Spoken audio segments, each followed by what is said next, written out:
Hello and good night. This I'm reviewing episode 15. This is the first episode that Ling shows up. Ling is the Chinese. I'm gonna call him Chinese. They say Qing, but it's Chinese, so I don't care. The Chinese prince for the kingdom. And the first thing that it's really cool that Ling highlights is how bloody successions in any monarchy is. Because if you read any European history or any history at all with monarchies, the biggest problems with monarchies is that succession is very bloody. And one of the biggest advantages democracy has, it's not that it shows the people. Let's not be naive here, all right?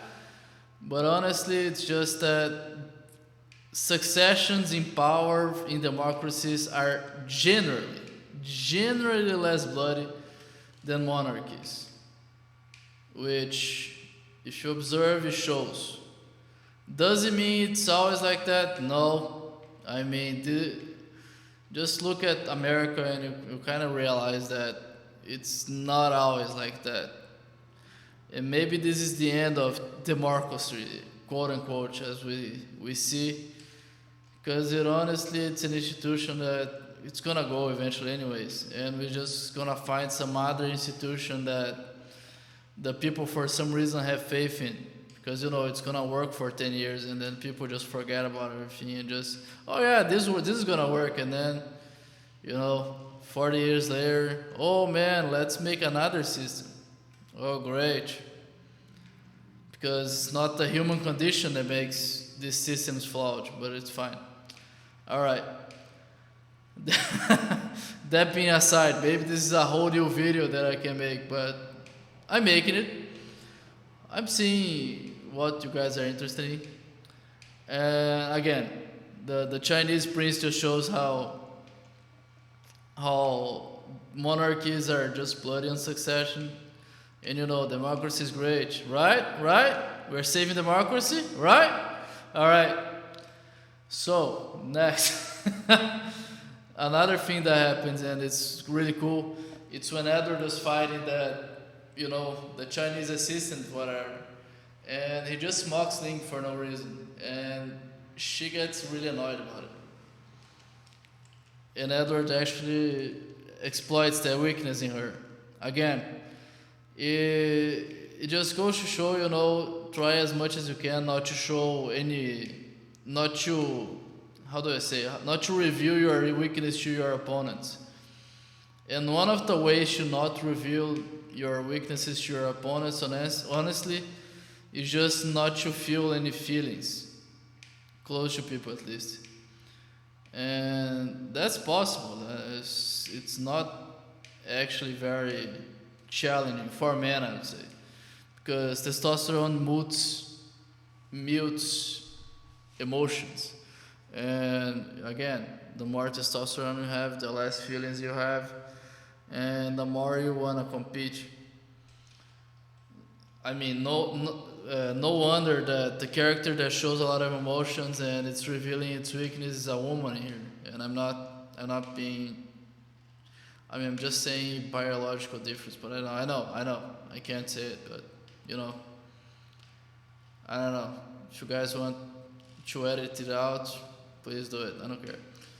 So this little section just highlights how you cannot really show your weaknesses because really good opponents will show them. So, and one of the ways to show weakness is to show emotions. And I can highlight, a bunch of Twitter comments and everything of people just freaking out for nothing. And this nothing, quote unquote, is just that people actually get you poking your weaknesses. So you really gotta I wouldn't say find your weaknesses, just stop caring. And if it is your weakness, just accept it, Oh man, I don't know. I don't like cockroaches. I really don't. I'm kind of scared of them. So if someone says, "Oh, you are just a bitch because you are grossed out by cockroaches," I'm like, "Yep, I know that." Just accept it. And one day when I'm like, oh man, I'm really annoyed about it. I really don't like it. I think it's kind of useless to me. I really need to, face cockroaches because I'm going to places that have a lot of cockroaches and I don't want to be just a little scared pussycat for no reason all the time. So, okay, it's a problem and I gotta face it. But just freaking out because you have a problem or you're not perfect doesn't help. And just gives fuels to people that don't like you. To just annoy the ever living crap out of you. Another thing that happened in this episode, Scar shows that he gave up his name, because path of no return, right? You're a really cool guy, and I mean, his story actually has a lot of similarities to Edward's story. And they're both angry guys, both Edward and Scar.